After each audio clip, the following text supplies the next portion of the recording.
There are few golfers in the world that know the feeling of hitting the ball over 400 yards. In fact, Auckland's Phillis Meti is the only woman in the world to have sent the ball flying 406 yards. It's a special talent that's taken the Kiwi to the top of the world. Congratulations to Phillis Meti of New Zealand, winning the ladies division of the World Long Drive Championship. Her win in Oklahoma last year was Phillis's second world crown, coming 10 years after her first title. This once promising junior of the North Harbour golf scene took up the long drive game almost by chance. I had always had aspirations to play for North Harbour, and I was at that time. I made the North Harbour women's team and we went into provincials in 2005, and then always thought, well, if I could hit the ball well on the golf course, then why not try it out? And so 2006 came, and that was my year that I got to the New Zealand champs, and I did pretty well in that, and I set a New Zealand record of, I think it was 289. So we went to the World Long Drive Champs, never been to America at that stage. So I won the World Long Drive Champs the first year that I started. I entered 2007 and 2008. I came second in those two events, which was a great achievement, but I always wanted to play golf on tour, so I worked my way onto the Australian Ladies Tour. I got a good taste of what it was like to play professional golf.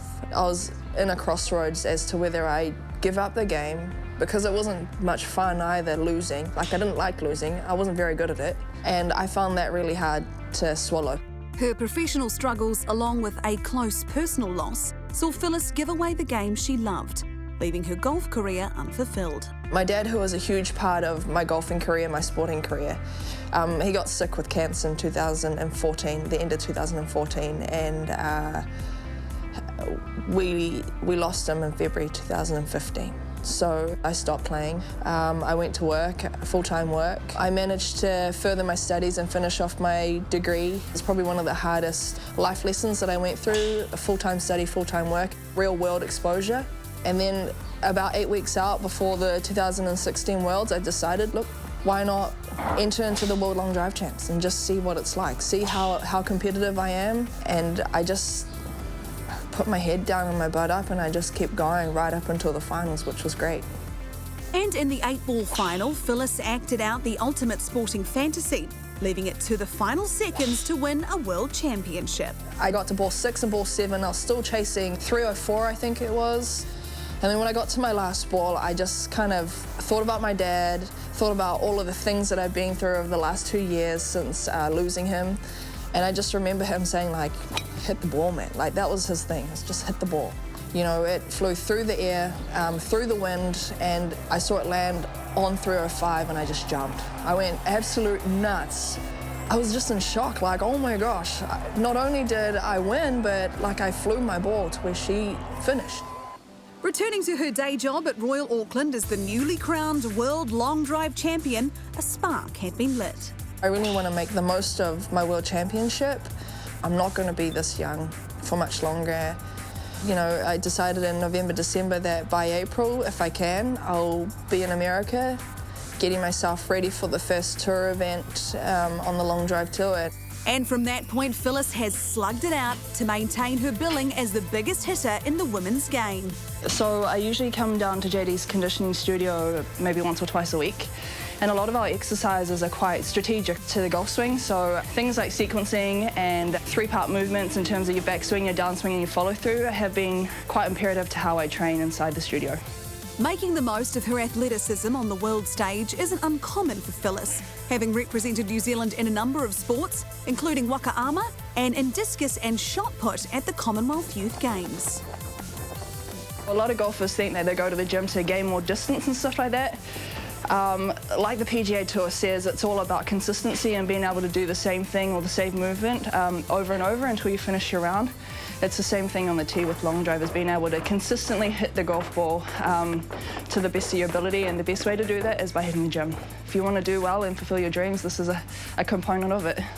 As well as throwing tin around the gym a few times a week, Phillis spends hours at JK's World of Golf, hitting a staggering 15,000 balls a week. All that work on the range and in the gym produced the ultimate result last month when Phillis sent the ball further than any woman had done before.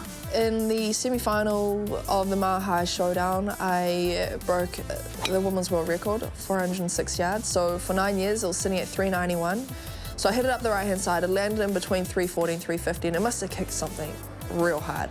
And it just carried on for another 50 or so yards, and it came out and finished out at 406. Now, the cool thing was it landed in and it stayed in, which is great, but it was also televised live on the Golf Channel, so that was an even bigger bonus. Long drive competition isn't all about power. There is the pressure of ensuring your ball lands on a narrow grid in a race against the clock and your opponent. You've got a tee block plus a grid that you need to hit down. And it's not just a matter of being able to hit the ball hard, it's about being able to hit the ball hard and in the grid. You've got a 3-minute shot clock, and you've got 8 balls. And so you're trying to post up these numbers in a hurry against other people while you're there. And then when it goes into your semi-finals and then obviously your finals, you go one-on-one match play. So all the stuff in the gym could help you hit the ball hard, help you hit the ball fast. But I've been really blessed with, I suppose, the demeanour that keeps me calm under pressure, calm enough to execute well and hit the ball a long way. Hey, Dev. That natural calmness is instilled in the 30-year-old by Davin Nola, a long drive competitor himself. He's not just Phillis's swing coach, but mental coach too. You're a world champion, you're a world record holder for one reason, is because everything is gone from conscious to subconscious, yeah, because you're there for business. For me, it's really important to stay calm, stay collected, and also stay really loose. I mean, don't get me wrong, I'm still competitive, but I come off laid back is because if we start stressing about some really small things before competition, there goes the competition for you. So just remember, you know, in long drive, it's like you're a drag racer. You know, you've got 3,000 horsepower to play with. Just warm your body up till it feels right and you've got it just right, stop. Expel 3,000 horsepower on the tee, not the range. You won't find Phillis Meti's name amongst the Hellberg nominees, and she won't receive any funding from High Performance Sport New Zealand, but maybe she should. A 2-time world champion and world record holder, Phillis goes into September's World Long Drive Champs as the woman to beat. She's now fully focused on her new pursuit of power hitting, having given long drive a go on a whim 11 years ago. It's exciting, and there's no time like the present. I learned that real quick after losing my dad. You know, he was a young buck when he died. But there's no time like the present, and I'm just so excited to be back in the competitive arena and kind of on top of the world of it at the moment. I know there's a lot of work to stay up there, but, you know, why not keep going? It's great. Catch Holden Golf World Thursdays and Saturdays.